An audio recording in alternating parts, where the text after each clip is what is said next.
But I was noticing in my memories, like 6 years ago, I was yelling at people about whining. Like, it's all, I thought, man, I just wrote that yesterday. This must be what I say every year. But the way people talk about it, it's like the end of the world. I'm like, y'all, it's just, it's not that big a deal. It's 60 minutes. Like, come on, really? Find something legit to complain about. But anywho.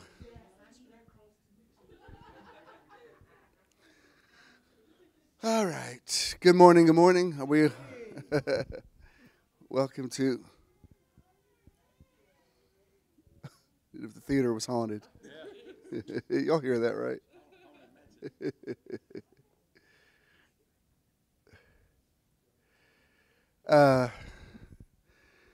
Welcome to the new time.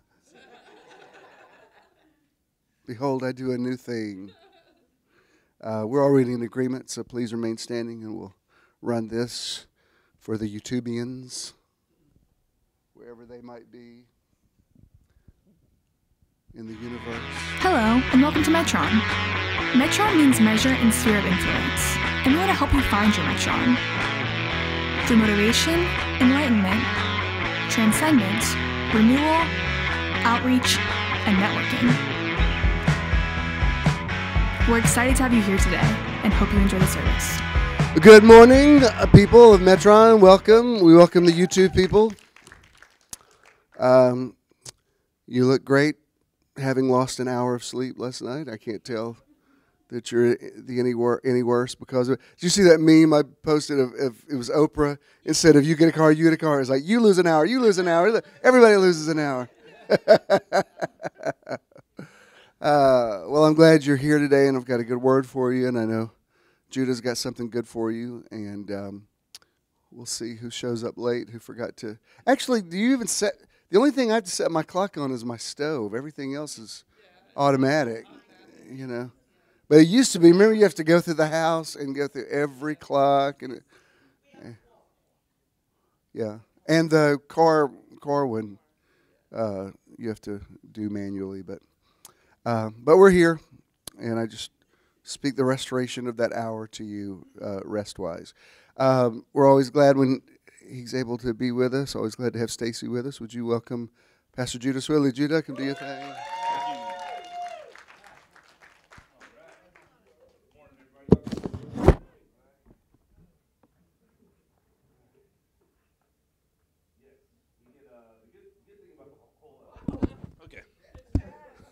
Thank you. This thing is way too high.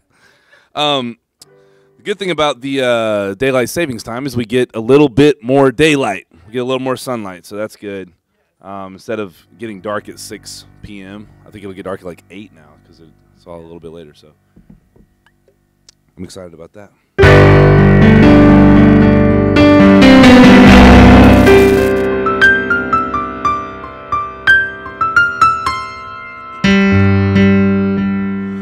There's a dark and troubled side of life, but there's a bright and sunny side too.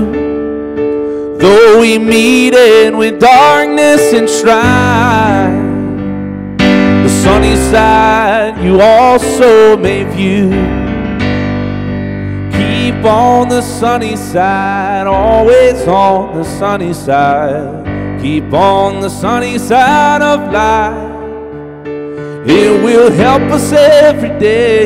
It will brighten all the way if we'll keep on the sunny side of life. Though the storm and furies rage today, buried hope that we cherish so deep. Though in time it will all pass away, and the sun again will shine bright and clear. Keep on the sunny side, always on the sunny side. Keep on the sunny side of life. Oh, it will help us every day. It will brighten all the way if we'll keep on the sunny side of life. if we'll keep on the sunny side of life. Father God, I thank you for sunlight, sunshine. I thank you that we are going to experience a little bit of it, a little bit more of it now that we have set our clocks forward, God. It is an exciting time. We lost a little bit of sleep, but that's okay. Some of us have been sleeping far too long.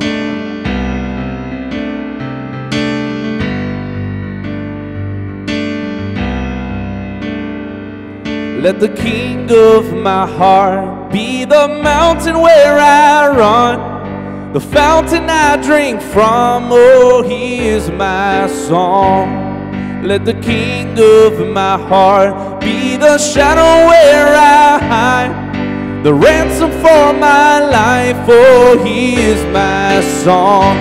You are good, you're good, oh Lord.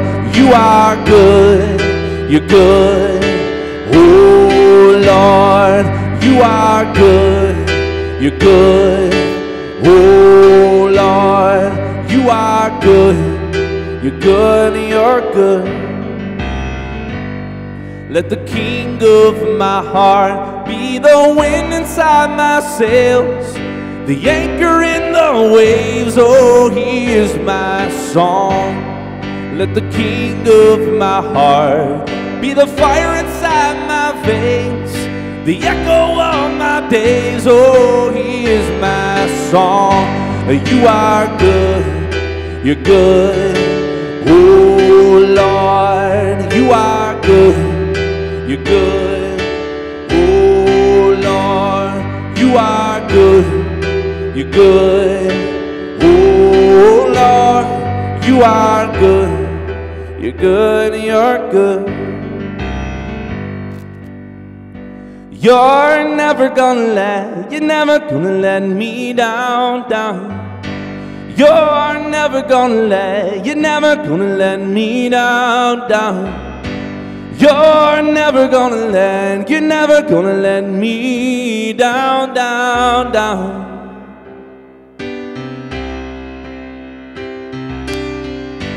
You're never gonna let me down, down.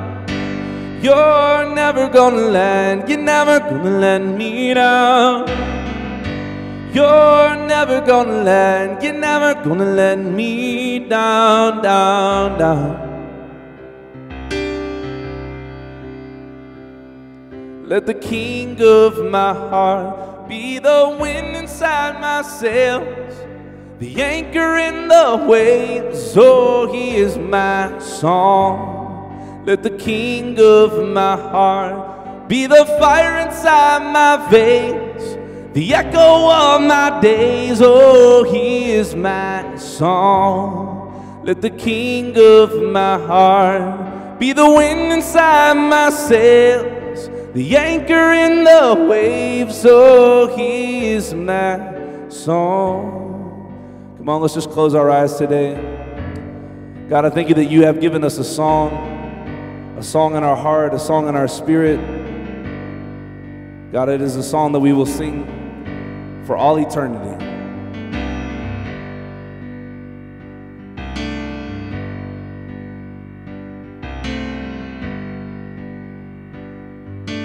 Your love, oh Lord, reaches to the heaven, and your faithfulness stretches to the sky. Your righteousness is like the mighty mountain, yeah. Your justice flows like the ocean's tide. And I will lift my voice to worship you, my King. And I will find my strength in the shadow of your wings. Your love, oh Lord, reaches to the heaven. Your faithfulness stretches to the sky. Your righteousness is like the mighty mountain. Yeah, your justice flows like the ocean's tide. And I will lift my voice, and I will lift my voice to worship you, my King. I will find my strength in the shadow of your wings. I will lift my voice, I will lift my voice to worship you, my King. I will find my strength in the shadow of your wings.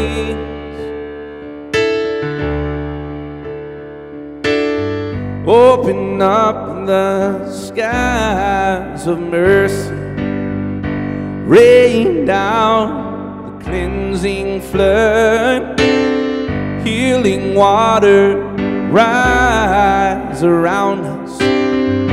Hear our cries, Lord, let them rise, 'cause it's your kindness, Lord, that leads us to repentance. Your favor, Lord, is our desire. It's your beauty, Lord, that makes us stand in silence. Your love is better than life.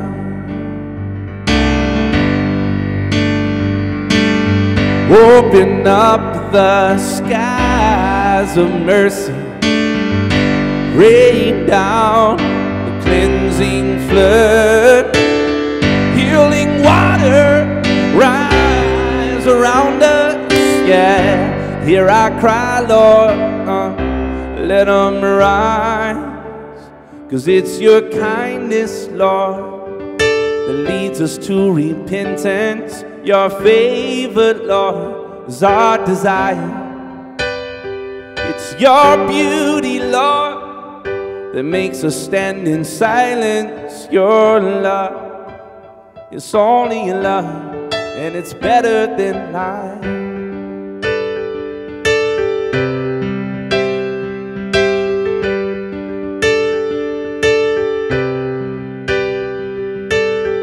Over the mountains and the sea, your river runs with love for me. And I will open up my heart and let the healer set me free. I'm happy to be in the truth, and I will daily lift my hands, for I will always sing. When your love came down, yes, I could sing of your love forever.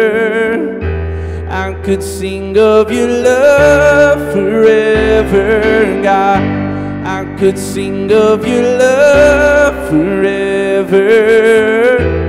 I could sing of your love forever, God. Over the mountains and the sea, your river runs with love for me. And I will open up my heart and let the healer set me free. I'm happy to be in the truth, and I will daily lift my hands, for I will always sing. When your love came down, yes, I could sing of your love forever. I could sing of your love forever, God. I could sing of your love forever. I could sing of your love forever, God. I could sing of your love forever. I could sing of your love forever. forever, God. I could sing of your love forever, yes. I could sing of your love forever, God. Oh, forever. Oh, forever. Yeah, yeah.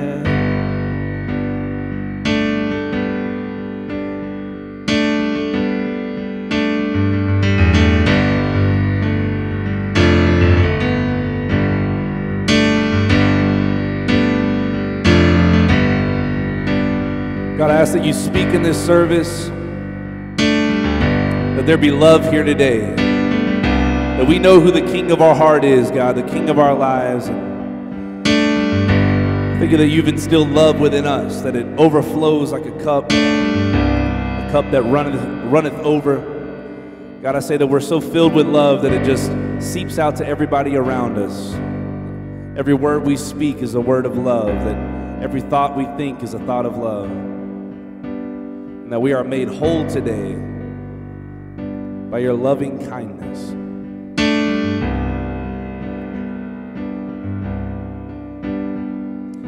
What can wash away my sin? Nothing but the blood of Jesus.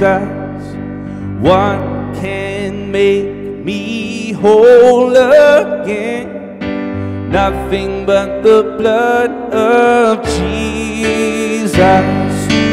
Oh, precious is the flow that makes me white as snow. No other fount I know, nothing but the blood of Jesus. What can wash away my sin? Nothing but the blood of Jesus. What can make me whole again? Nothing but the blood of Jesus.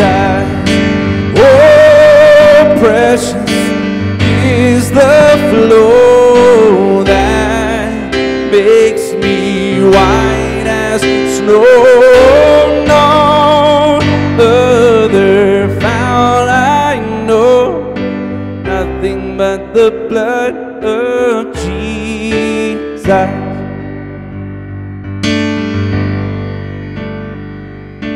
Oh, the blood of Jesus.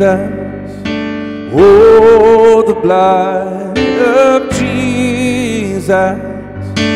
Oh, the blood of Jesus.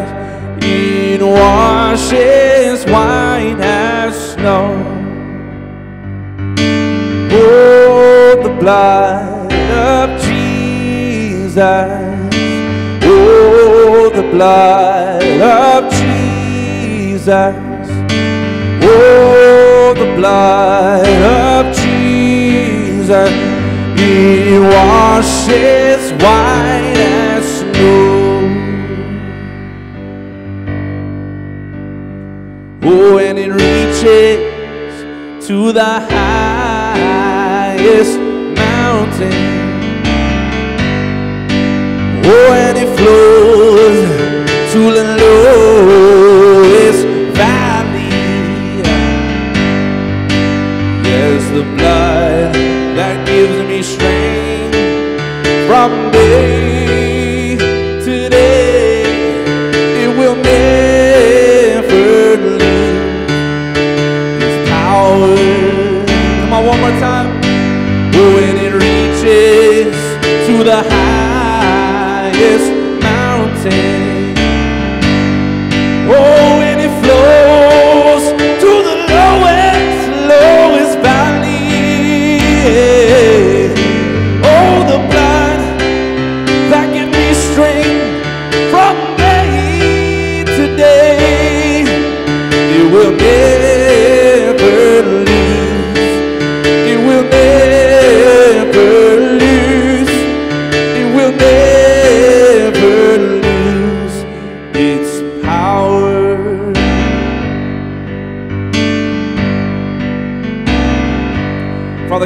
for power today. The blood of Jesus may mean different things to different ones of us, God, but there's power here today. There's power in what we confess. There's power in what we believe. I thank you that it covers a multitude of sin, God, whatever sin is for us, missing the mark, God, the thing that's holding us back, the thing that's keeping us from becoming our full enlightened selves, God, I say that you remove that today, that it is washed from us. Some of us need an awakening, a new day, a new moment. God, just as the sun has arrived early today, God, I say that we begin to arrive to our dream, that our dream has some sunlight on it, God. We've been without nutrients for so long. God, I say that you revive us, that you begin to raise us up.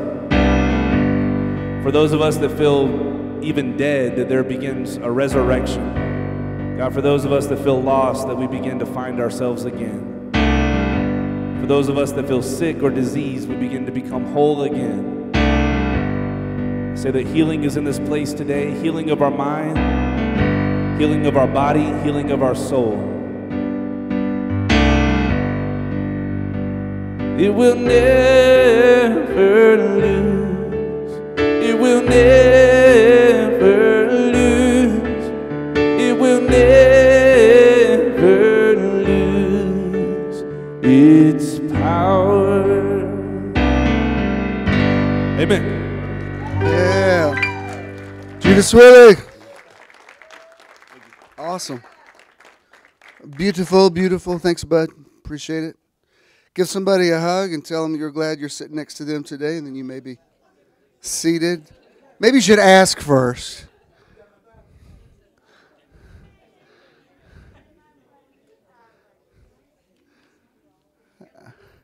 I think in this day and time, you should probably ask permission. Is it okay if I hug you before you just go in? The times being what they are and all. It's like, I don't know if they've ever had to wand you at the airport, but there's a legal requirement. They ask permission every place that after about the seventh thing they ask, it gets kind of awkward. You're like, can we just just go for it? You say, what about here? What about here? What about here? I'm like, oh, Lord, this is getting awkward. Just finish. Thank you for being here today on this beautiful Sunday morning. 2 weeks from today, we shan't be here. We shan't. We will be in Stone Mountain Park. And I'm going to go there this week. It's our fifth meditation weekend, which I have to say, into our fifth year here at Metron, the meditation weekends are my favorite thing that we've done. Well, the Christmas parties and the meditation weekend, those are my two favorite things. And this one, it's going to be interesting to see what the vibe is like on this one with it being local. I'm going to go this week and scout it out. And one thing I do want to tell you, I had said that a parking pass is around. Apparently, I haven't bought a parking pass in a while. I was saying they're around 5. They're actually 20, and a season's pass is 40. So if you're going to go, if you're not staying there, if you're planning on going both days, you might as well just go and get a season's pass. And it is worth it. There's a lot to do there. Stone Mountain has become really kind of a fitness mecca now. When you go over there, that's joggers and bikers, and it's a safe place where people can go even after dark and jog and stuff. So, but I think some of you are already planning on staying there. I think we're probably going to stay there. I just got to get. Just haven't done it yet. But I'm expecting good weather, and when we're on the beach for a meditation, the sunrise is very important. When we're not a place where sunrise might be that obvious. I have a tendency to call it more of a morning meditation, so it might not be quite at sunrise, because I'm not even sure you could get in the park. Like if you're not staying, I don't know what time that's the sun. Yeah, I was taking some sunset pictures. That's from atop the mountain. So this time next week I'll have more details. We will definitely do sunset, because that for sure I want to see. And I still haven't figured out if we're going to do Top of the Mountain or not. We'll see. That might be challenging for some people, so I don't want anybody to feel left out. Anyway, I'm excited about that one. Also, remember in April, we will not be here on April 28th. You know, I don't like not being here because sometimes it sends mixed signals to people that they're not sure we're here all the time. That's one reason I announce it so much. I just, post it and we do shout-outs, whatever, so that it's cover all of our bases. But on April 28th, we will be at Inspire with pastor / is he congressman, pastor, or pastor congressman? I don't know which is which now. But we'll be there for their 20th anniversary. It's still a pastor under my covering, and so we're excited about that. They have more people than that. That's just before a service. There's more than 3 people. But and then in May we're doing another meditation weekend. This will actually be our year anniversary of the meditation weekends. I tried to coincide it with that weekend we went to Jekyll last year. We're going to St. Simon's, and that one will be a sunrise. That sunrise on St. Simon's is just, I've never seen anything like it. It'd be worth it. If you've never been there, even if you don't feel like meditating, you should come see that because it's really extraordinary. So those are the upcoming events. Our outreach this month is the Helen Keller Institute, or International, and it's a great organization that does a lot of worldwide outreach, especially in third world countries, to prevent, not just to cure blindness, but to prevent it. They do a lot of things about teaching people about nutrition and that sort of thing. There's a lot of blindness in the world that can be averted without surgery, just certain things you can do. So anyway, we're doing that. We're helping people see around the world, and our Year of Living Your Best Life 19 this week was that's my veggies. They were really good. It's the first time I've posted a picture of that people didn't argue with me about Brussels sprouts. There's always somebody that says, I don't like Brussels sprouts. I'm like, I didn't ask. It's not a survey. I don't comment on your food. Please don't comment on mine unless you have something positive. But please remember to use the hashtag. And I think most of y'all have got the hang of the hashtags now. You have it's like a phone number. You have to have that. It has to be that exact sequence of numbers, letters, whatever. Aight. y'all awake? I'm wide awake. All right. Are we ready for the podcastians? Welcome to Metron Live Podcast, coming to you from beautiful, historic Midtown Atlanta on this first morning of daylight saving time. It's saving time, not savings. We're saving some daylight. So when people say I'm going to the Walmart, there's no the. Although, interestingly, the one store that does have a the that nobody ever uses is Home Depot. It actually is the Home Depot. But nobody ever says that one. They say, I'm going to the Kroger's. I'm going to the... I said Eckerd's last time, and I don't think they have it. Eckerd's went out of business, didn't they? Going to the Walgreens. I don't know. Anyway, you're at the Metron today is where you're at. We're going to the Metron. And we welcome you. Metron people, give the podcast people a welcoming hand. Let them know that I'm not just in this theater by myself. And this month, our series specifically is about wellness and wholeness. The title is The Wisdom of Wholeness, Tuning into Wellness and Healing Your Life. And as you know, healing and health is not just a physical thing. If anything, I think the physical is nearly not the least important, but it's the like you should deal with the inside first. Let me say it that way. Healing comes from the inside out, because there's only so much a doctor can do for you if you don't get it right in here. And healing your life isn't just about feeling better; it's about living better. And I want to visit a passage. This is the story of the 10 lepers, and I'm going to use it out of Luke 17, verses 11 through 19. This is in The Voice. When I say The Voice, I'm not talking about the TV show. It's actually a translation of the scripture called The Voice. There's multi-layered revelation in this story that will be applicable whether you consider yourself a Christian or not. Somebody shared one of my meditations this week, and he tagged me in it, and he said, I'm an atheist, and I even love these meditations that he posted. I said, we ain't mad at atheists. I really don't think you're an atheist. I think you don't like church is what it is. But anyway, I digress. Anyway, wherever you are on the belief spectrum, this is a very powerful story.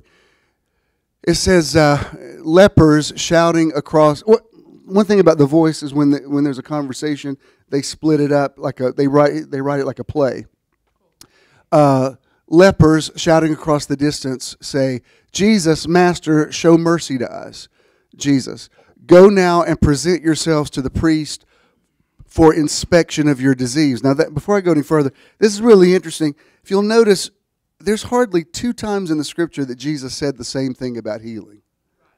Like sometimes he would say, your faith has made you well, or he'd say, take up your bed and walk, or he'd say, which is it easier to say, your sins be forgiven you, or take up your... I mean, he was always mixing it up.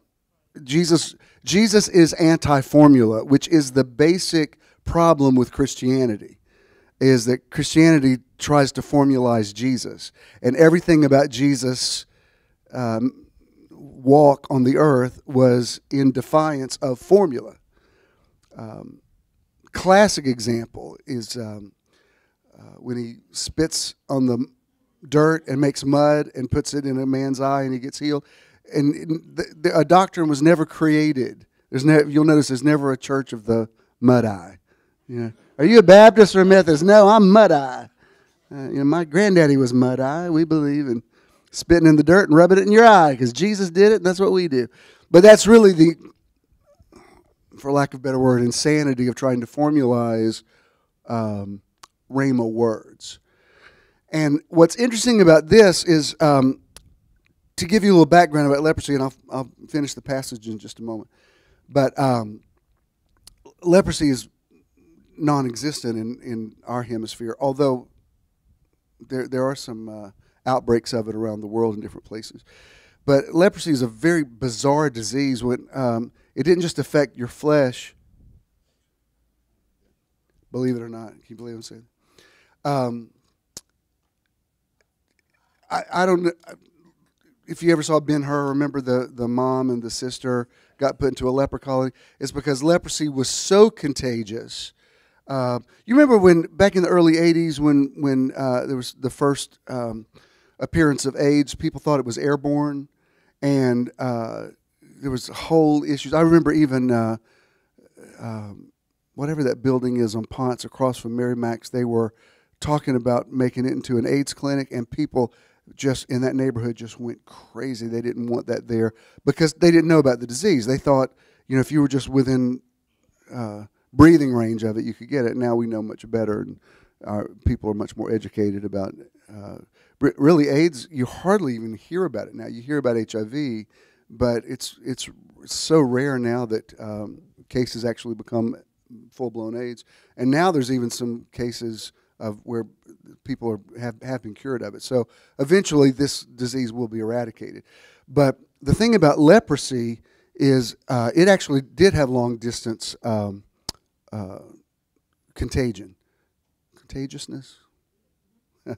And oddly enough, whatever it was, it didn't just affect the physical body. It actually would get in your house. There was something similar to mildew that was the disease, which if you've ever had black mold in your house and it affects your body, it's kind of a much lesser disease of, a lesser example of what that kind of disease would be, where it's not just physical, but it's actually environmental. And so that if you were leprous, people wanted you away. You had to go away because you were, first of all, you started physically deteriorating. Like people's ears and noses would drop off. So it was like living in a zombie movie.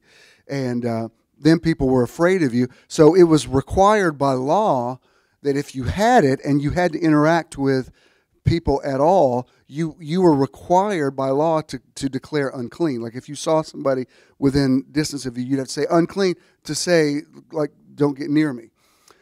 So that if there was ever a case where someone felt like they had been cured of leprosy, they were required to go to a priest and show themselves, and the priest had to validate it. It was like until the priest had said, yes, you've been given a clean bill of health, you were not allowed to integrate back into society. You had to go live in a leper colony. So what's interesting about this is it says, if you'll notice there, it says they were shouting across the distance, because that's what you wouldn't, a leper wouldn't just go up to somebody and say, touch me and heal me, because that's, people would tell on you. They'd cry out, there's a leper, and everybody would scatter and that sort of thing. So they were crying out from a distance, 10 of them, who I'm assuming traveled in a group because, they needed the safety in numbers.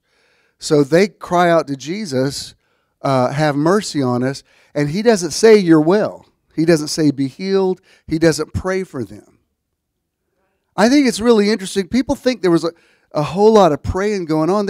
Jesus virtually never prayed for anybody. He would make a declaration. I can't even think of a time where Jesus would say, he'd stop and say, Father, we thank you for the healing. He would just talk to them. And if they felt like it was a demonic manifestation, he'd say, shut up and come out of him or whatever. But he never spoke the same way twice to a situation.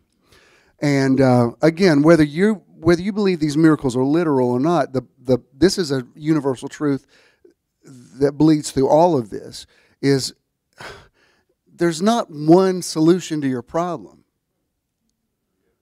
And that's what's wrong with most people, is they're still trying to use something that's obsolete, or that's what worked then that does not work now. And every situation is different. I can tell even kind of what I'm going through with my dad. I'll ask Ken about things that happened with his mom, and their situation was so different. I appreciate his help, but some of the things he says, I'm like, that's not even applicable. His reaction to things is totally different than that. So every situation is different. That's the importance of a unique rhema word for your situation, because what worked for somebody else may not work for you, and what worked for you last year may not work right now. I mean, that's why even in working out, sometimes you mix up a workout, because even your muscle memory starts responding to a particular routine, and it's not working for you anymore, and you plateau. And so you have to figure out. With dieting, same way. There might be, man, I did this diet last year and lost 20 pounds. What's happening now? Well, things are different now. Your body chemistry is different, and so you have to stay in the now. And what's interesting about this is Jesus says to them, go now and present yourself to the priest for inspection of your disease. What? Jesus, I don't think you understand. We have leprosy. Like, what would be the point of making an appointment with the priest? And so what Jesus is actually doing is prophesying a different reality to them. This actually reminds me of the man at the pool of Bethesda, when Jesus says, what do you need? And the man goes right into his story. Well, I've been here all these years, and every time the angel comes and troubles the water, and Jesus doesn't even respond to his story. I'm telling you, and I can say this because I am a storyteller, but your story can become your worst enemy. It absolutely can. The problem with most people is not the devil, it's their story. It's that damn story that you have told over and over and over again, and you've locked yourself into that reality, and the cells of your body hear you say that thing. You reinforce that cycle, and you don't even realize you're cementing yourself. You're locking yourself in. It's a waste of time for you to pray, because your belief is so strong in your story that God himself could come and tell you otherwise, and you say, no, that doesn't work with my story. Here's my story. And the story can be good. The great Fanny Crosby wrote that amazing song, This Is My Story. It can be a very powerful thing. But it can also be, If you've got a sad story that you've told over and over again, I would suggest if you need to get it out, hire a therapist, go knock it out, pay somebody who will say, our hour is up, so that you will shut it down. Or otherwise, you're just going to keep saying it. And believe me, I know what I'm talking about, because I've been stopped mid-story by the Spirit saying to me, seriously? Are we really going to tell this one more time? Because every time you tell it, it's another lap around Mount Sinai. And you wonder, why am I doing this? Because every time you nearly get to a change in the story, you tell the story again. And it's what they say in quantum physics. The observer observes the quantum field, and however you see it, it collapses into your reality. So you just keep creating that reality over and over and over and over again. And here you live in this physical body where your cells are changing and being renewed constantly, but you're locked into this story that your cells end up submitting to.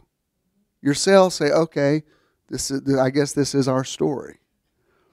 And if you can't tell a better story, at least shut up the bad one. At least say, well, I don't know, I don't have a good report yet, but even something, when I first started talking about this, I was telling you about my shoulder. Just in the length of time since we've talked about it, it is markedly improved. I can't tell you that I'm completely pain-free, but I am, if the pain was at a 14, it's like at a 5 now. And there's some late in the evening, it's more like an 8, which what it says to me is, I'm eventually going to be pain-free. Now, it's several things. Several of you give me a word. I get stretched. He told me to take some, turmeric. I've been taking natural anti-inflammatories. I don't think it's any one thing. I'm attacking it from several different, and this is the longest stretch I can remember that I've gone without taking ibuprofen. I've broke, and it's just such a simple thing, because Ken, I could shoot somebody on Fifth Avenue, and Ken's not going to say anything. me and the president, we could shoot people, but it was just the sweet way he said.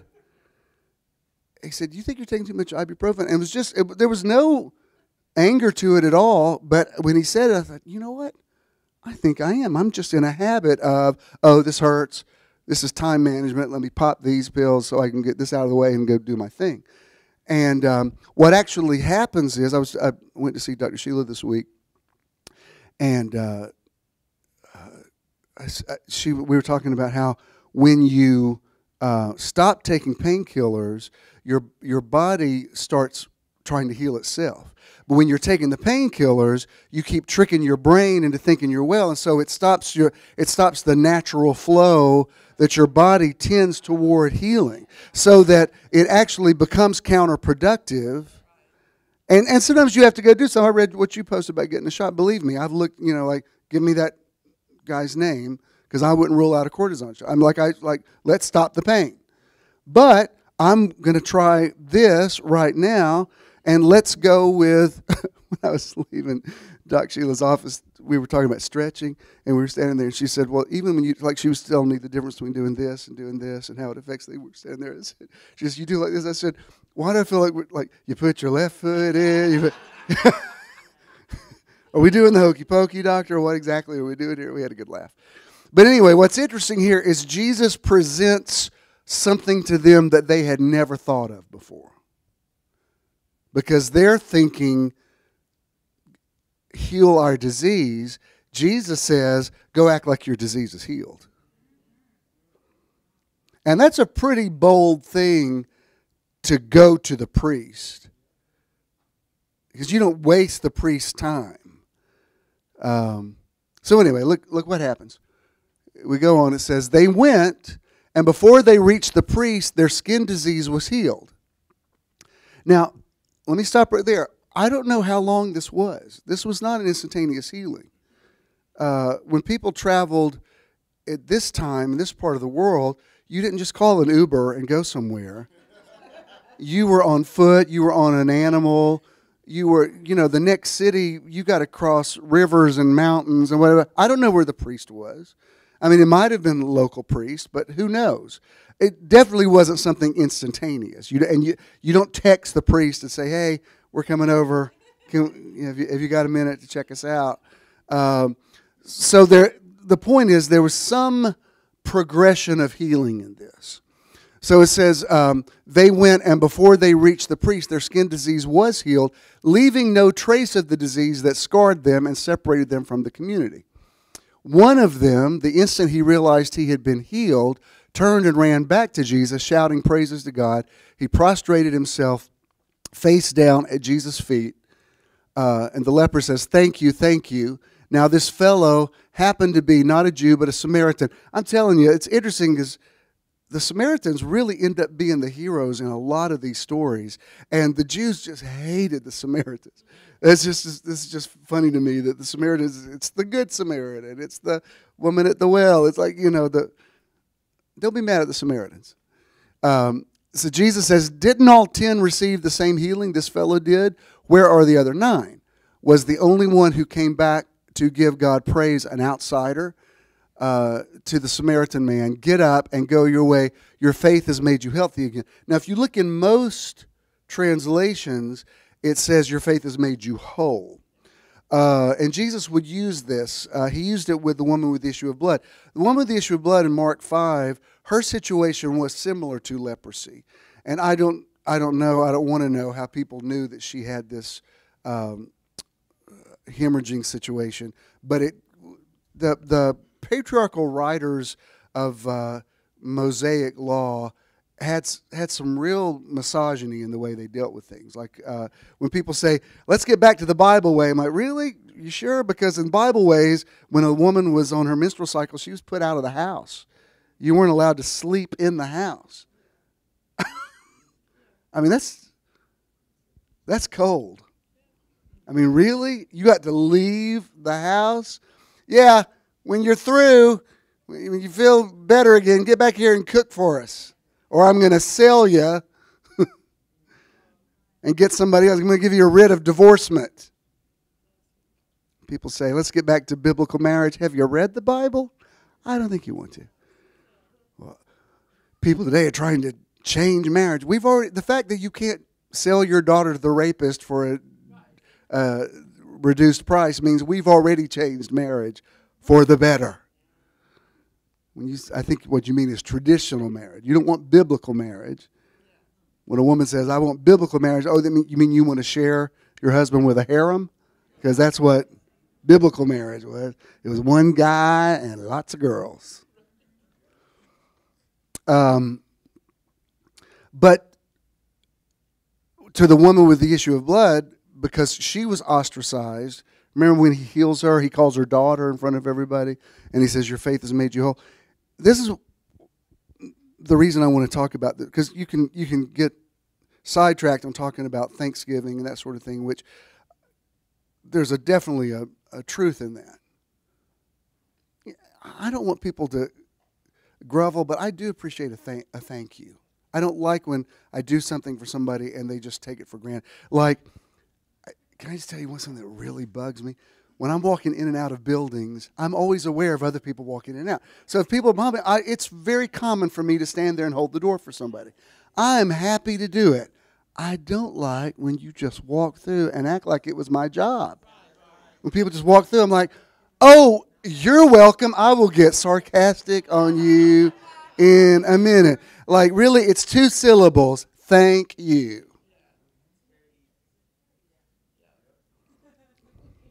And you know what I've noticed? People that have stuff, have it together, people who are prosperous, successful, they know to say that. When people, you could tell, don't have it together and don't say thank you, you're like, this is why your life's like it is. This is why. The last 2 or 3 homeless guys who have yelled at me for not giving them enough money, I'm like, "Bud, this isn't helping our situation here for you yelling at me. I told you that one time. I walked by this one guy. I'm so used to it. I'm like, no, I don't have any money. This guy said, if you got any money, I said, I don't have any on me. And then we walked out with, oh, you know what? I do have, I've got a $20 bill I forgot I had. So I turned around to go give it to him, and he looked at me and said, all white people are sorry. And I thought, well, I guess we are. You just lost $20. I mean, I had it in my pocket to get, like, see, if you just said, oh, it's all good, I probably would have tracked you down and given you the money. I mean, the rest of the white people may be sorry. I'm not. Don't you lump me in there. Yes. I have been called racist a few times in the last couple of weeks by not giving somebody, and they go off me a racist. I'm like, dude, I've probably helped more people of color than you have. So let's don't go with the racist card. If you want to yell at me about something else, but you're not. And I understand you don't know my situation, so I'm a representative of what you think. And I'm sure you've had some situations, but I'm not that guy. So, and when you live in this community, there was one guy recently who asked me to feed him, and I said, I already bought you dinner last week. He said, no, you didn't. I said, yeah, I did. You were standing right there in front of Eats. I took you inside and bought you dinner. He said, oh, my bad. I said, okay. He didn't think I would remember him. Like, yes, I have fed you. And I will tell you, they don't like when I do. Because when I go in there and buy an extra one, they will say, are you feeding the guys in the parking lot? I'm like, maybe. So anyway, there's a whole thing to it. Anyway, the point about the lepers and the woman with the issue of blood is that the sickness wasn't just about the sickness, it was about the social ramifications of it. And let me just say, if you get really sick, it might not ostracize you from society, but sickness does more than just debilitate your body. I mean, families fall apart because of somebody's sickness, or you get financially devastated. Sickness makes other things happen. It's not just being sick. It's, I'm not the same after this thing happened. Even there's a term in the legal world when a judge will say somebody has to be made whole. It means that financial restitution has to be made. Like this, we're going to settle this case, but the settling of the case will be when you've been made whole. So what Jesus is saying here is healing is fine, but wholeness is better. And when he says your faith has made you well or your faith has made you whole, he's talking about a mindset. You don't want to just get healed. Like, I don't just want my shoulder to stop hurting because I don't want to be in pain. There's things I want to do. Like the other night, this is way too much information. But I ordered this thing. I saw it online, and it's like a vest. It probably doesn't even work, but it's like a vest thing that you put on. It's like it kind of feels like don't laugh at me. It's like whatever material, like skin divers wear, and you put it on, and it's supposed to make you perspire and lose water weight for your midsection. So I thought, it's not that expensive. I'll try it. Well, I got it on, and it was real tight. I'm like, okay, fine. I could not get it off. He was asleep. And I've worn, I mean, there's like, they make Spanx for men. I've worn those where there's a way you can get your arm out of that. But this one, there was no way. And my shoulder was hurting, and it was hot, and I couldn't get the thing off. And I kept thinking, oh my gosh, should I wake him up? But I tried every possible way. I was on a doorknob trying to, I could not get the thing off. I finally had to cut it off, throw it away, because I thought I could not get it off. There's just no possible way. Why am I telling you that? Where was I going with that? There was some connection to what I was saying. Huh? Yes. I think if my shoulder hadn't been hurting so bad, I probably could have figured out. But the way this is 2 or 3 weeks ago, it was hurting so bad, and I was stuck in the thing. I was like, sweet Jesus, help me. I was so glad when I got that thing off. I sing because I'm happy. I was just like, let it out, baby. Set it free. I had to cut that business off. But the point is, I want to feel better so that I can do things.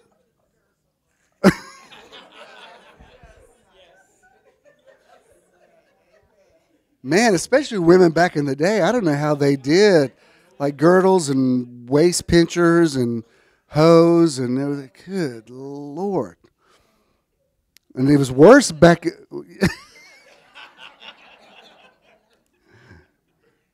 Sucked it all in and poked it all out where it needed to be. All right. I shouldn't have told y'all funny stories. How am I going to get the classroom back now? This is my point in this today is he was talking to this man about a change in mindset.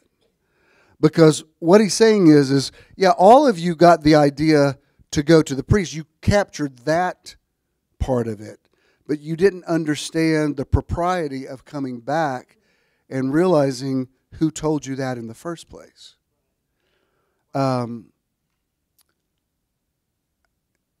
If you have a problem giving credit where credit is due, you're never going to be whole. It's like another minor issue, but and this doesn't happen much anymore, but I don't like when I post something and somebody says, oh, I'm stealing this. I'm like, you don't have to steal it. Just share it. There's a share button on there. Like Karen posted a really cool thing about the planets. And she wouldn't have said anything if I had posted it and not credited her, but I wouldn't have seen it if she hadn't posted it. So I said, thank you, Karen Strimke, for posting this, because it was really cool. It's just a matter of courtesy to say, oh, I'm really glad you posted that, because that was really cool. It shows Earth, and then it shows and it just gives you an idea of how vast the universe is. It's really, really interesting. But there's just little things that some people know. Like, for instance, for whatever you think about Rosie O'Donnell, she has had a successful career. For all of her ups and downs or whatever, especially back in the 90s, she had a very successful talk show. And you know the way she got it? She went in for, way back in the late 80s when they had Star Search. Remember, before there was American Idol, she was a comedian on that. But she went in to audition for it, and they said no. The woman was kind of rude with her and said, I don't think you have the talent. And she wrote her a thank you note and said, well, at least thank you for seeing me and letting me, at least I got to see. And she wasn't being sarcastic. She was saying, at least I got my foot in the door and I saw the audition process or whatever. And the woman said, in all the years I've auditioned people, no one has ever sent me a thank you note. And she called her back and said, I'm going to give you a spot on the thing. And she won the competition. And that's what set off her career. And whether she's doing stuff now or not, she made enough money she didn't have to.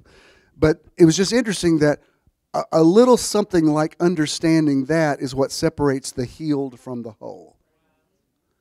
And wholeness isn't like if we talk about the physical part of it, you can go to the doctor and they can do a procedure and you can get better. But if you don't change your lifestyle, you're never going to be whole. Like the doctor can cut it out or give it chemo or radiation or whatever, but there's still some things you have to change about your diet, your eating habits, I was thinking about, oddly enough, since we lost an hour of sleep, but I was reading an article last night about sleep is so much more important than even stuff I've read about. It's way, like this guy was saying, for every time you lose an hour or two of sleep, it's a slow suicide, that it actually shortens your lifespan. And I was like, I'm laying down right now. I'm stopping. Y'all, bye. I gotta take. Daddy needs a nap. But what I'm saying is a doctor, a procedure, a surgery, a shot, a pill might heal you, but it won't make you whole. Wholeness is changing your concept about health, about eating, about your attitude, about being happy, being grateful. I mean, doctors who don't even consider themselves spiritual, certainly not Christian, are finding that just basic things like gratitude literally connect you to better health. It's not just something you put on a meme. It actually has health benefits to you to say thank you.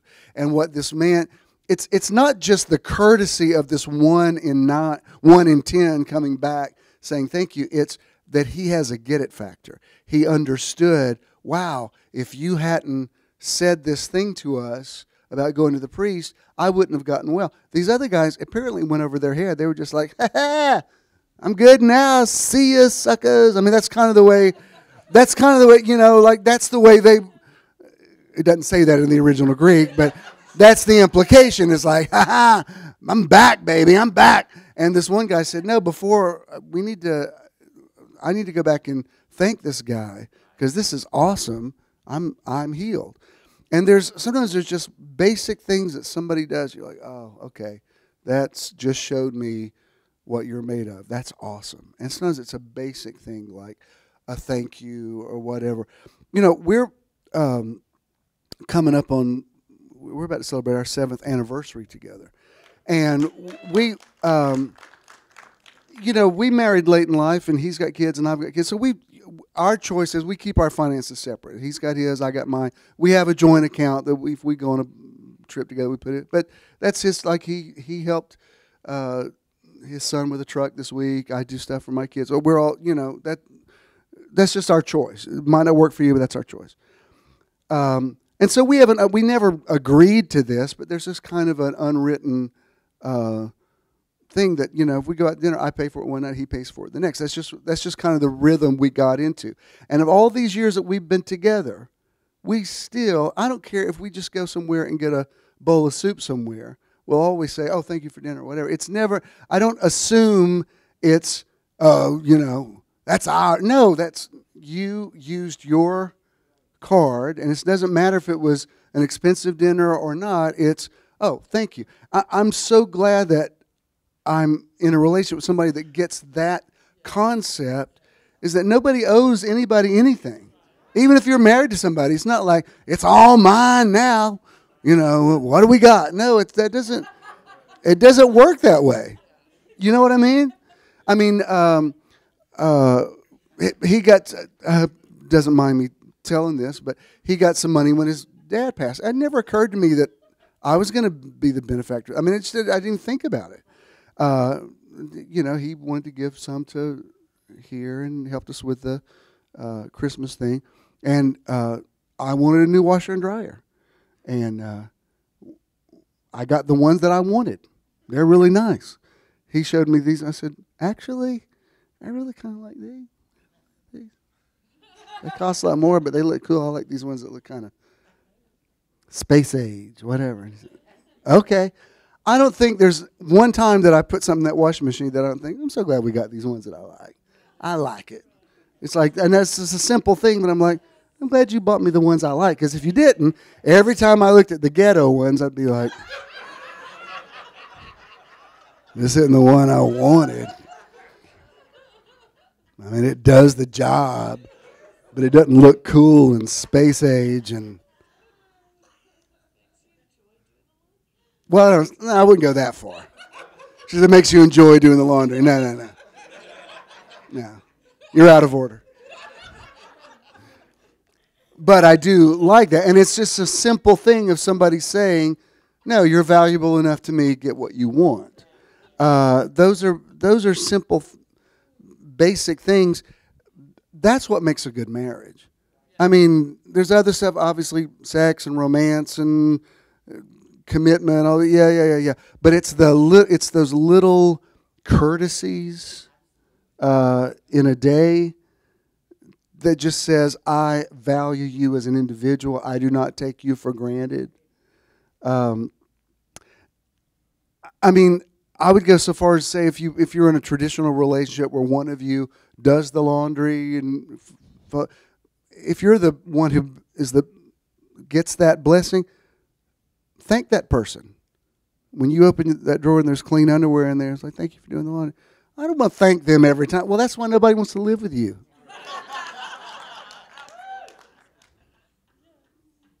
Nobody wants to wash your old stank drawers.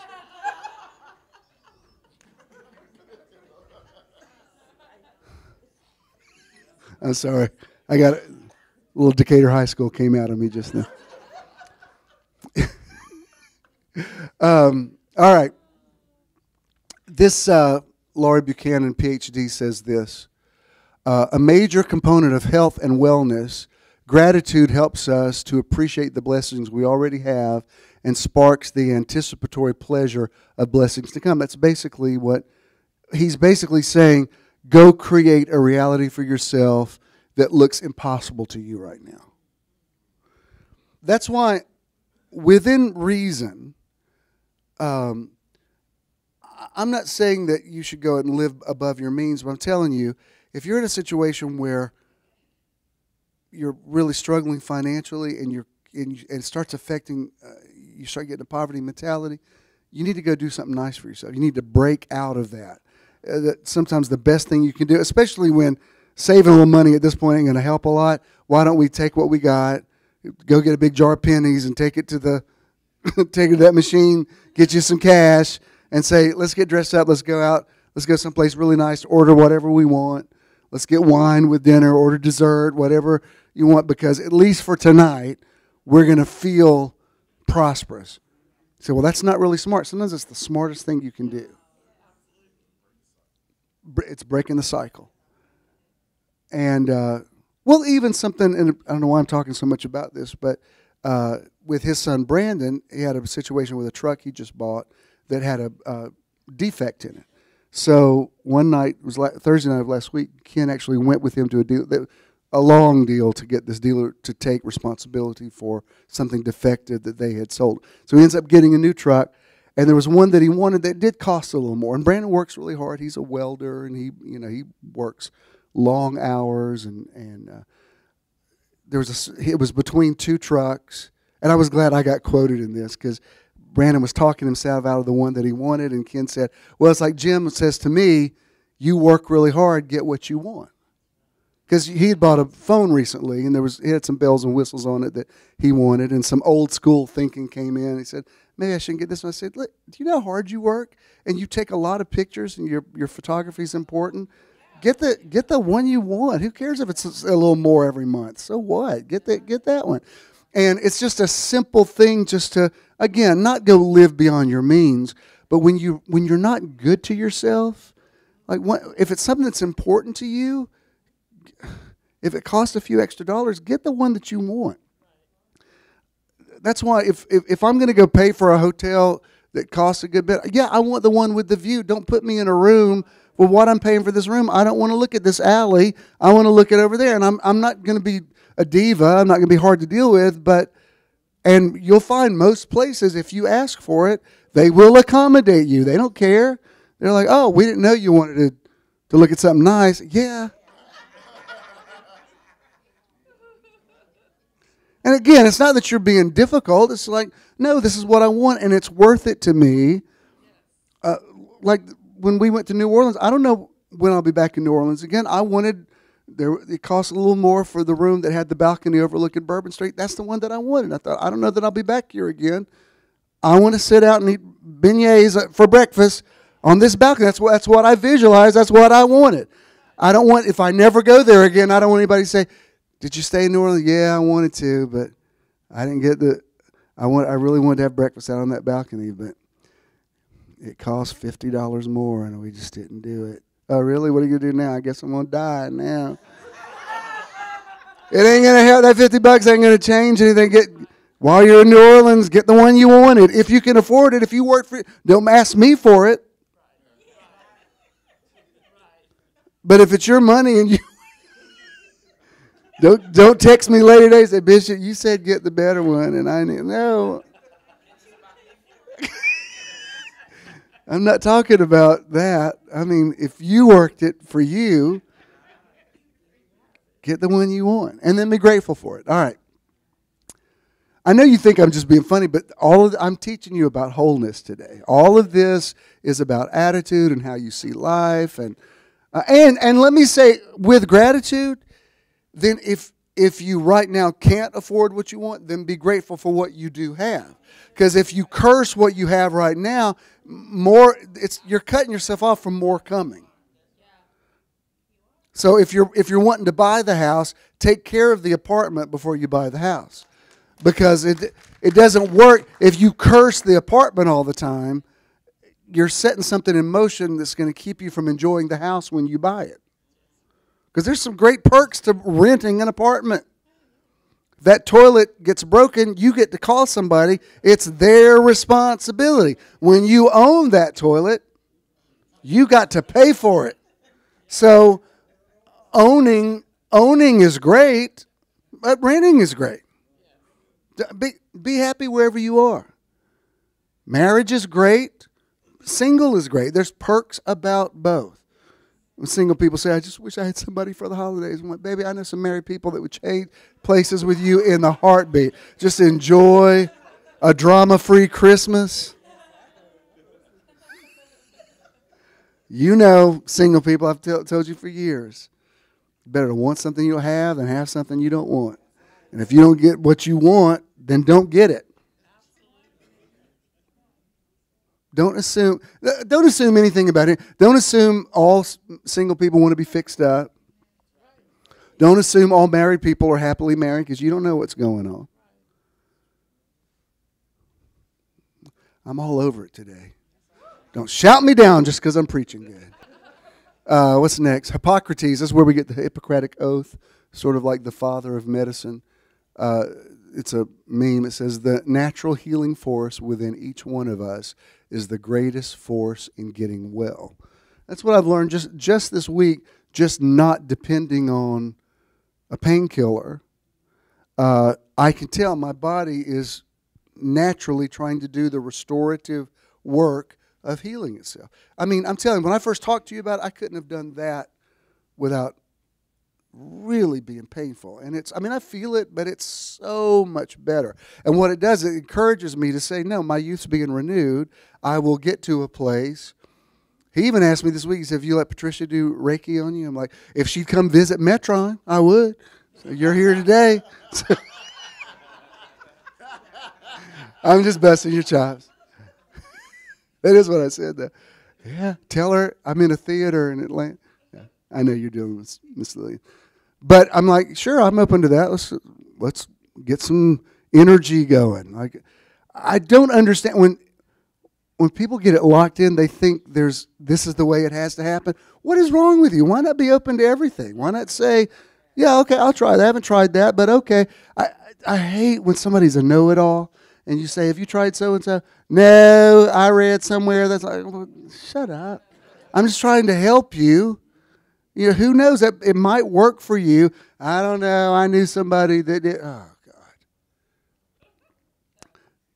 Now you don't have your story. You've got somebody else, which is even worse. Now you're locked into somebody else's story. Why not say, well, they tried, it didn't work for them, but I'm willing to give it a shot. Who knows? I'm very receptive to things. It might work like a charm for me.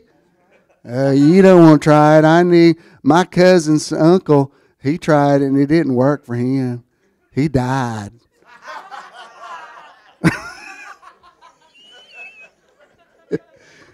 And I'm telling you, think I'm joking. There is always somebody somewhere out there who will tell you why the thing doesn't work.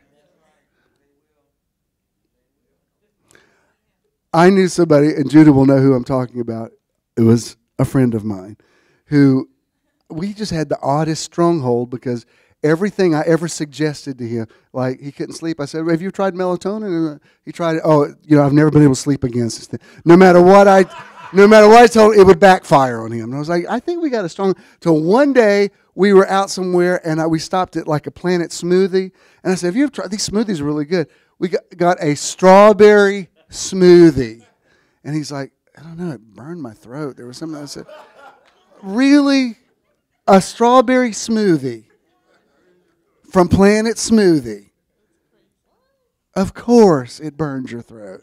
No matter what. Anything else I would suggest to other people, like, oh my God, I'm so glad you turned me on to that. I would tell him, he's like, no, it nearly, they would rush me to the hospital, have my stomach pumped.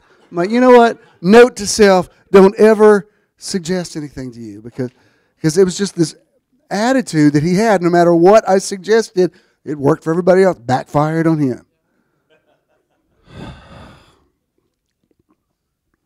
The point is,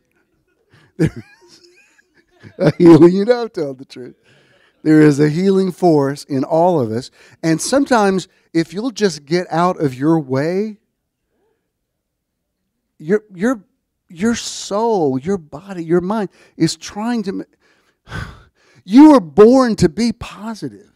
You were born to be well. It's not natural for you just to be negative and depressed. That's not... You learned that somewhere. You picked that up from somewhere. You remember when you were a kid, and I think it's why Jesus said, unless you become like a child, you won't enter the kingdom. You remember just, I'm not saying everybody's childhood was ideal. I don't think mine was.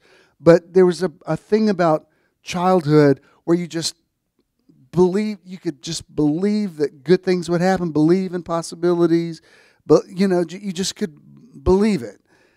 And then the more you get educated and exposed to logic and you get disappointed, after a while you start parting with believing that good things can happen. That's why you have to go back and find that, like, where's the inner child in me that's wanting to believe in the best. I didn't come in here with fear. The fears that I have, I must have learned them somewhere. I picked them up from somewhere. So if they could be learned, they could be unlearned. And there's some place in you that still believes in wonder, still believes in magic, still believes in possibilities. I remember my cousin who's 3 years older than me. I just believed anything. We played together a lot. I believed anything she would tell me. Like if she said it, I was like, oh, I believe it. And I clearly remember, I was 5 maybe. We're walking down a sidewalk. I think about it sometimes when I go pick up the girls from their schools right next to it. And she says, don't ever step on a crack on the sidewalk. I said, why? She said, you'll break your mother's back if you. And I remember thinking, oh my God.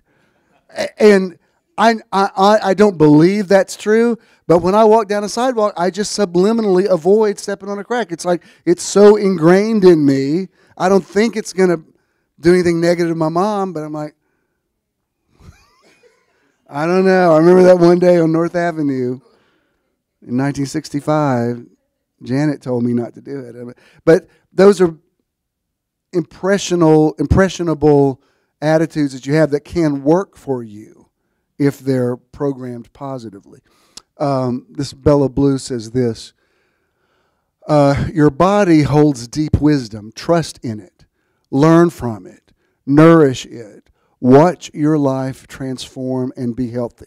Let me say this. I'm not telling you not to follow doctor's orders, because a doctor can't help you if you're not going to believe him. But if a doctor tells you to do something and you just don't feel good about it, don't do it. Just don't do it. If the doctor explains the procedure and you're like, okay, that I can get my head around that, then fine, do it. And if you like them and believe in them, but if it's something that you just, at least don't do it until you can make peace with it. Because when you go into a procedure, a surgery, a thing, you go in it with a negative, you're already setting up chemicals in your brain that are going to work against you. Harmony is really important. So if you're going to do it, you got to believe in it. And you know what I like doctors who will prescribe something to you and say something like, let's do this until, like I like those doctors that don't lock you in to this is for the rest of your life. It's like, I like the ones that say, let's try this for a while till you get to the place. I'm like, okay, that'll work. I like that. that's what I went through with my doctor over my, he decreased blood pressure medicine, and I kept saying, just let me off it. He said, I don't think you're there yet. I said, come on. I don't have to take it. I'm a grown man. But I said, I want you to tell me. And he said, I will tell you that eventually. But he said, you've got to wean yourself off of it. And next time I go back, that's what I expect him to say to me. It's like, okay, you're good. But I like those doctors that will speak to your potential, because I don't like to believe that doctors are all in it for the money and it's just big pharma or whatever. That's a very cynical way to deal with the health industry. I mean, I'm sure there is some of that, but I do believe there are doctors that actually do care about you and care about their patients and have a connection, and you can tell that, and not just with doctors, but with, don't do anything that you don't feel good about. Oprah's been pretty successful. Pretty much everything she's done has kind of worked. And she said she learned early on, when she made a decision, she said, if it doesn't feel good to every part of my body, I don't do it.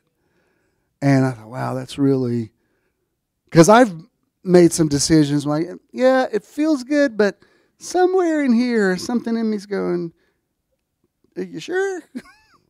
You better listen to that little, are you sure? Because later when it doesn't work, that voice will come back and say, remember when you were signing that contract? And I was like, are you sure? Still small voice. All right. Deepak Chopra says this, no matter how much it gets abused, the body can restore balance. The first rule is to stop interfering with nature. The less chemically dependent you can be, the more natural you are about things, the better. Some of you, any of y'all have some of those grandmas that they had to do this because they didn't have the wherewithal to have doctors, but they knew like how roots worked and how, like I remember old school people that would do things like mustard plasters and poultices, and some of it was kind of,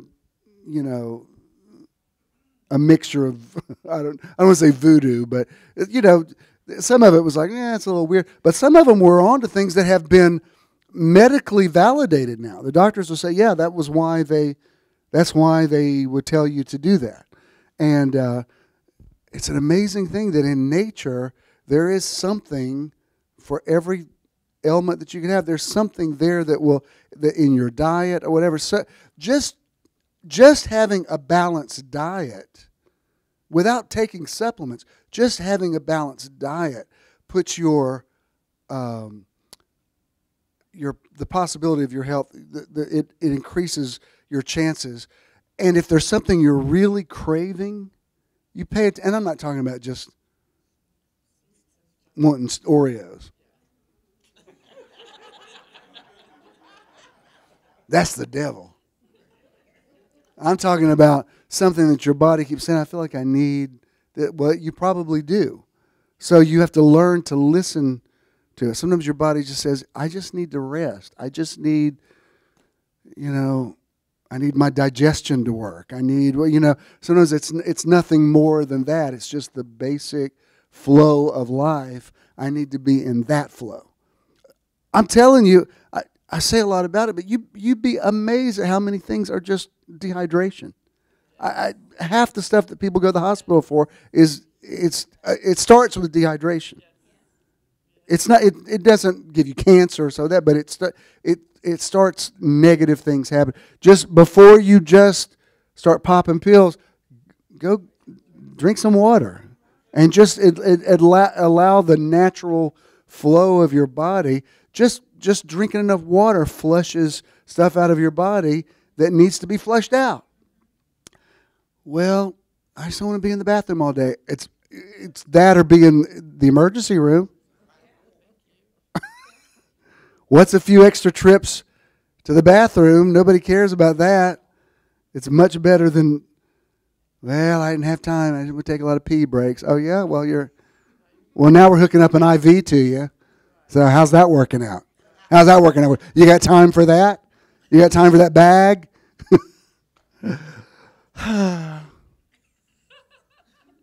I think this is going to be a classic, Charles. I think we're going to put this in a best of. Edward Stanley says this, those who think they have no time for healthy eating will sooner or later have to find time for illness. So eventually, you'll have time, you'll have to make time. You say, well, I just don't have time for that. Well, yeah, that's why, whatever it is, if it's training, if it's whatever, you say, well, I can't afford it. Well, you might have to afford something later. If you don't, it's either pay now or pay later. Because eventually, your body will send you the bill. You know what I mean? You think you can play and play and play. Just even, they've connected so much prostate cancer in men with too much eating red meat. It's not rocket science. It's just there's a lot of beef is shot with a lot of chemicals that goes right to that part of a man's body. Well, I just can't live without eating steak every night. Really? Well, how's that going to work out when they take your prostate out? How's that steak working out now? Oh, look at that. People get mad. Don't you mess with that meat. I'm just saying. It's either now or later, because eventually stuff catches up with you. All right, now y'all were doing good till I said that, and then meat eaters got mad at me. I didn't tell you to go vegan. I just said relax on the red meat. And Jay Sanford says, I think this is another meme I want to show you. This is really, here's my teaching in one statement. Health is a state of body. Wellness is a state of being. And that really is true. That's why I think the fact that I can teach you from the scriptures and still take you into meditation and things like that, that's, how awesome is that? That one doesn't have to cancel out the other. I mean, my kids are all over the place. I got Jonah in here singing secular stuff. Judah's in here singing, Oh, the Blood of Jesus. Which do you like better? It's all good. I'm good with all of it. I don't even know who I'm going to have next month. I've got to call in to John. Actually, I've asked Jared before. He's like, I don't think. That would be a stretch. Not that he's not talented, but it's just, that's a whole other world. And y'all would go for it. That's what I love about y'all. I'm going to tell him, Jared, everybody says, bring the black lips. Yeah, woohoo. We'll have a mosh pit. It'll all be good. All right, you get the gist of it. It's the idea is wholeness is holistic. It's how I think about everything. And when you start realizing that, wow, bitterness against somebody may be affecting my joints, it'll make it a lot easier to forgive somebody. It's like, you know what? I'm mad at this person, but it's not mad enough to get arthritis over them. I think I'm gonna let it go, and I'm not gonna harbor negative stuff, because I'm telling you, unforgiveness and being mad at somebody all the time, it's gonna affect your health eventually. Well, I just need to vent. I just got to say my piece. Really? Well, why are you so mad all the time? Do you ever just want to ask somebody, like, are you this way all the time? You just can't live on high alert all the time. I mean, I got mad the other night because I ordered from Grubhub, and they told me and I was really psyched for it. I ordered something, and we were going to watch a movie, and they kept saying, your order is 20 minutes late, and it never did. It wasn't even there. Ooh, that really, like they said, we have delivered. Like, no, you did not. I've already yelled at the concierge. I've yelled at everybody, and I got really upset about it. And I thought, I think I'm hangry.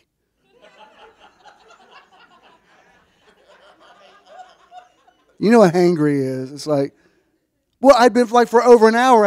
I'd called the restaurant, and they said, no, we don't do it. You had to call the helpline, and I'm working through people's thick accents. I can't understand what you're saying. I'm glad. Welcome to America. I just can't understand what you're saying.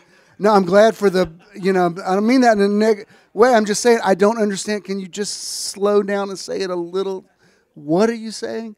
And I got really, I was like, what the heck am I get so angry for? It was fine. I got the Snickers commercials, you know, where they have.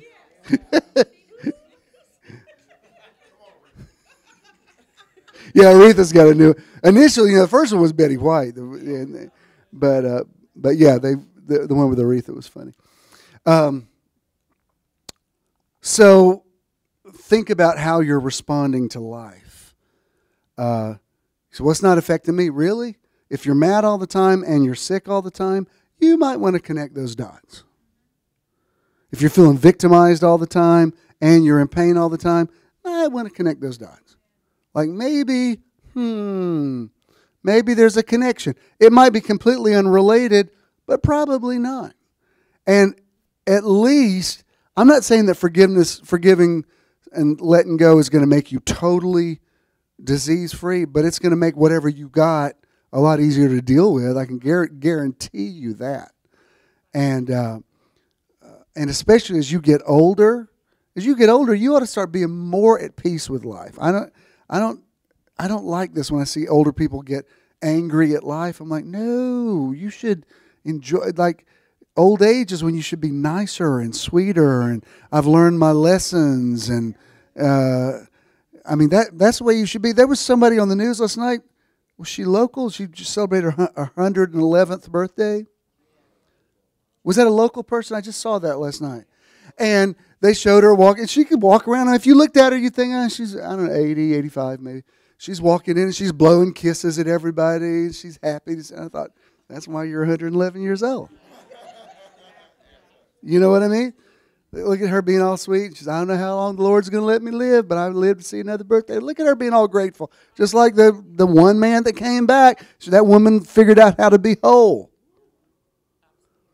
If you start saying, why did this happen to me? You're not being whole. Wholeness is, I didn't see this challenge coming, but there's got to be a way through it. So, whining about yesterday is not going to make tomorrow any better. So what do we do to make this better?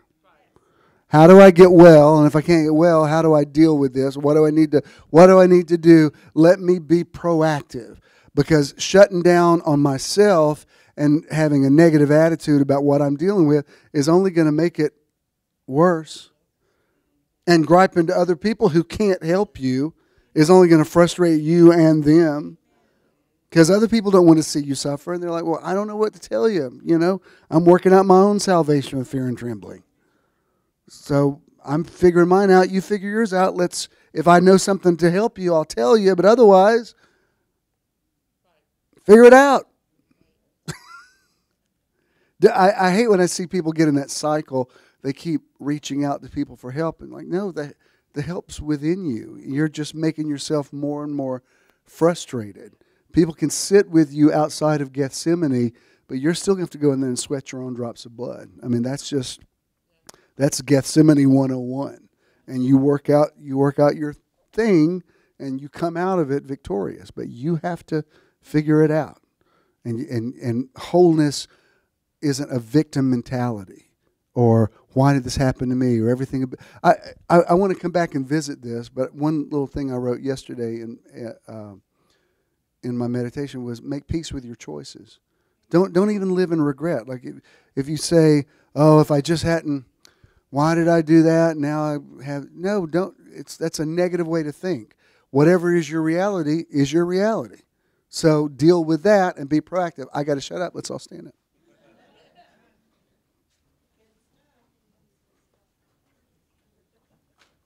Well, look, eventually, y'all all pretty much got in here. Is it too bad daylight saving time crowd? I ain't mad at you. With all your sleep-deprived selves coming in here. You're going to make up that, you're going to have a good, there you go. Be grateful for the sleep you got.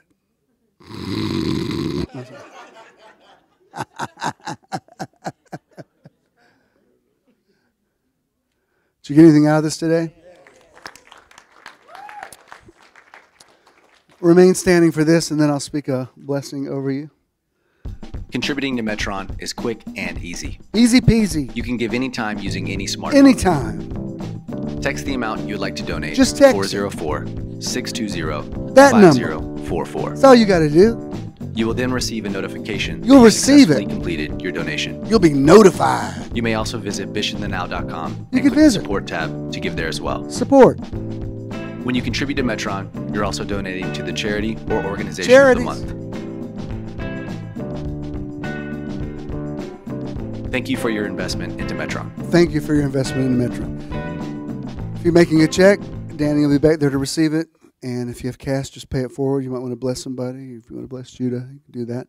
I speak wellness over you. I speak healing. I speak health. I speak wholeness to every cell of your body.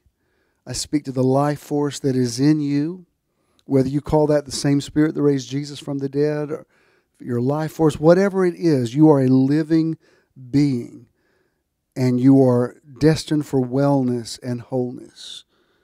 All of those scriptures that you learned about how he takes sickness away from the midst of you, stand on those scriptures if that's what works for you. But most importantly, get your thoughts in line with wholeness. I speak wholeness into your thinking.